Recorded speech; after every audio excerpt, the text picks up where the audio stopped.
Baik, kita lanjutkan.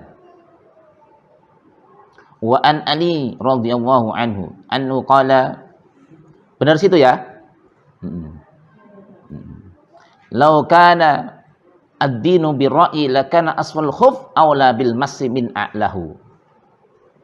Wa qad ra'aitu Rasulullah sallallahu alaihi wasallam yamsahu ala dhahirin khuffaihi.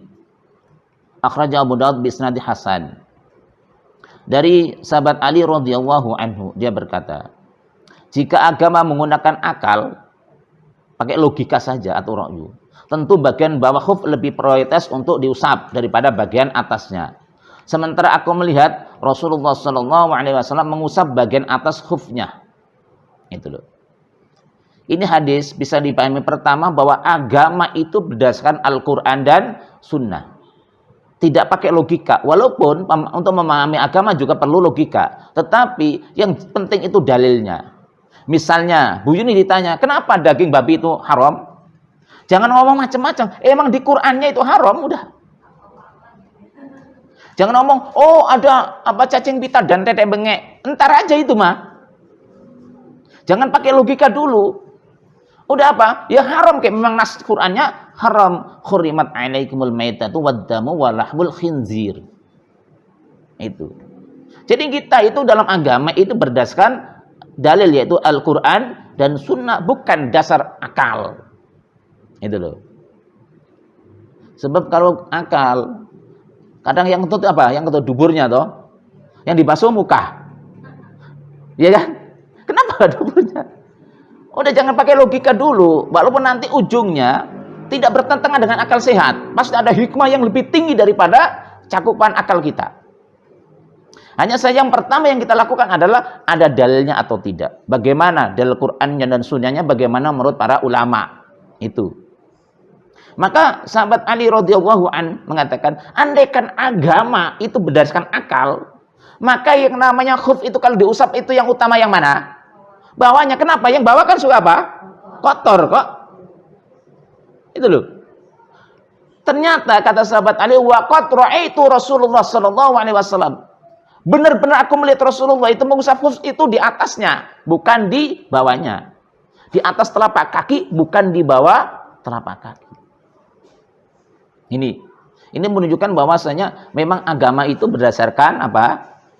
Al-Quran dan Sunnah Rasulullah sallallahu alaihi wasallam. Tentunya untuk memahami Al-Quran dan Sunnah kita butuh para ulama yang mumpuni. Ini bisa dipahami sampai di sini ya. Jadi dalam agama itu kita itu sam'an wa ta'atan, mendengar dan mentaati. Kita itu jangan kayak Bani Israel. Tahu nggak Bani Israel? Disuruh nyembelih sapi, pakai nanya, ini sapinya perawan apa janda? Nah itulah. Iya kan? Dikasih tahu ya, nggak terlalu tua, nggak terlalu muda. Apa? Warnanya apa? Itu Bani Israel. Setelah dikasih tahu warnanya kuning kemas-kemasan, nanya lagi. Kira-kira itu pernah dipakai bajak atau tidak? Gimana? Rewel gitu. Kadang-kadang ada orang yang rewel itu. Jangan-jangan itu masih keturunan Bani Israel. Masih ada darah-darah Yahudi. Loh, tidak menutup kemungkinan kan dulu Yahudi banyak datang ke Indonesia. Nah, jangan-jangan itu.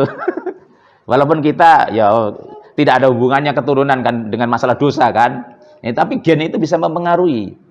Orang yang ngeyel tentang agama itu mungkin jangan-jangan masih keturunan Yahudi. Itu loh. Mungkin dulu orang Yahudi datang ke Indonesia nikah, turun gennya di dia. Itu tidak menutup kemungkinan. Makanya kita dalam agama itu apa? Sam'an wa ta'atan. Kita mendengar dan mentaati udah. Dan kehebatan sahabat itu seperti itu.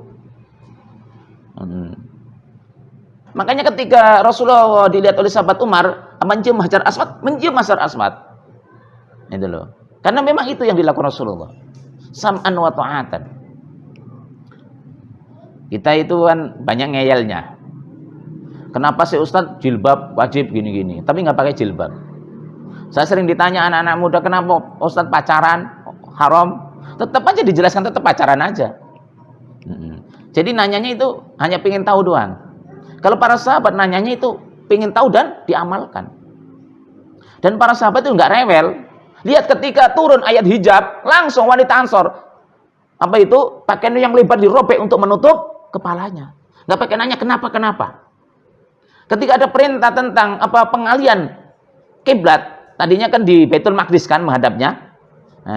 Kemudian pindah sekitar 16 bulan lalu pindah ke Ka'bah. Ketika ada perintah, para sahabat lagi sholat, woi ayat turun tadi malam bahwasanya Rasulullah sudah diperintahkan untuk menghadap Ka'bah. Nggak pakai nanya-nanya, langsung muter. Maka ada masjid Masjid Kiblaten, ya kan? Kalau kita haji atau umroh pasti ketemu di situ, Masjid Kiblaten. Nggak terlalu besar masjidnya. Kiblaten 2 kiblat. Ada peristiwa seperti itu. Jadi sahabat itu nggak pakai banyak cincong gitu loh. Apa yang memang diputuskan oleh Allah dan Rasulnya ditaati udah. Nggak pakai nanya kenapa.